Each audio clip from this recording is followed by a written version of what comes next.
বন্ধুরা সবাইকে আসসালামু আলাইকুম। আর একটি নতুন ভিডিওতে আপনাদেরকে স্বাগতম। তো আমাদের কামরুল ভাই গরুটাকে চাপাচ্ছে, আর এদিক দিয়ে আমাদের ডাক্তার শফিক ভাই ইঞ্জেকশনটা রেডি করতেছে। তো অবশ্য থাম্বনেল টাইটেল দেখেই বুঝতে পারছেন যে আসলে কিসের ইঞ্জেকশন বা কি ইঞ্জেকশন পুশ করব। তো বন্ধু, আপনি যদি আমার চ্যানেলে নতুন হয়ে থাকেন তাহলে অবশ্যই চ্যানেলটাকে সাবস্ক্রাইব করে পাশে থাকা বেল আইকনটি বাজিয়ে দিন।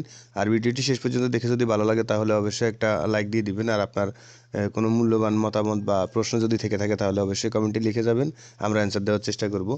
তো আসলে হচ্ছে যে আমরা আজকে গরুগুলোকে কৃমির ট্যাবলেট না খাওয়াইয়ে ইঞ্জেকশন কেন দিচ্ছি সে বিষয়ে আজকে আলোচনা করব আর কি। কারণ এর আগে আমরা যখন ট্যাবলেট খাওয়াইছি প্রায় 165 কেজি দুধ জরিমানা দিছি 4 দিনের ভিতরে। তো আমরা এর আগে ট্যাবলেট যখন খাওয়াইছিলাম তখন আপনার হচ্ছে কি, যেদিন ট্যাবলেট খাওয়াইছি সেদিনের পর থেকে মানে এর পর দিন থেকেই আমাদের গরুর দুধ একবারে পানি পানি হয়ে গেছে। দুধ জাল দেওয়ার পরে লাল এক ধরনের আপনার পানির উপরে বাইসা উঠতো আর কি। আর দুধে কোনো সর থাকতো না। আর দুধ হাতে নিলে বোঝা যাইতো যে দুধটা একবারে পানি।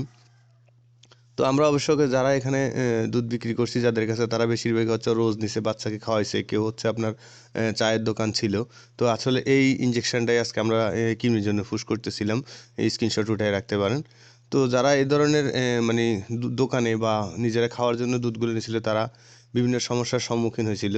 তো আমরা যেহেতু ব্যবসা সেটাকে টিকায় রাখার জন্য আমরা শেষ পর্যন্ত যখন 6-7 দিন পরে দুধটা ভালো হয়ে গেছিলো, তখন আমরা 165 কেজি দুধ যারা নিছিল গত 5-6 দিনের ভিতরে তাদেরকে জরিমানা দিতে হয়েছে আর কি।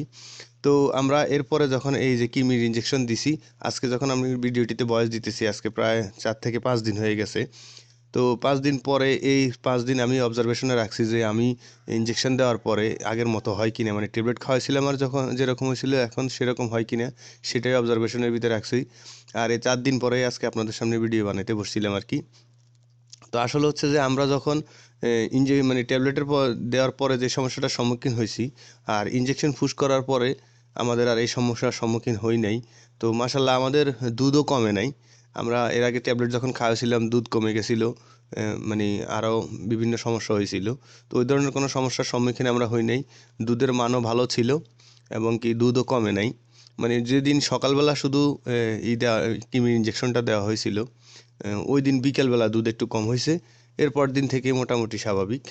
তো আশা করি আপনি আমার ভিডিওটা দেখে উপকৃত হয়েছেন। যদি উপকৃত হয়ে থাকেন তাহলে অবশ্যই একটা লাইক দিয়ে দিবেন, অনেক কষ্ট করে ভিডিও বানাতে হয়। তো পাশে থাকবেন, আশা করি সবসময় সুস্থ থাকবেন। আর আমাদের জন্য দোয়া করবেন যেন আমরা মানে নিত্য নতুন ভিডিও আপনাদেরকে দিতে পারি। তবে কী ধরনের ভিডিও চান সেই বিষয়েও আপনারা আমাদের কমেন্টে জানাতে পারেন। আমরা ওই বিষয় নিয়ে ভিডিও তৈরি করার চেষ্টা করব।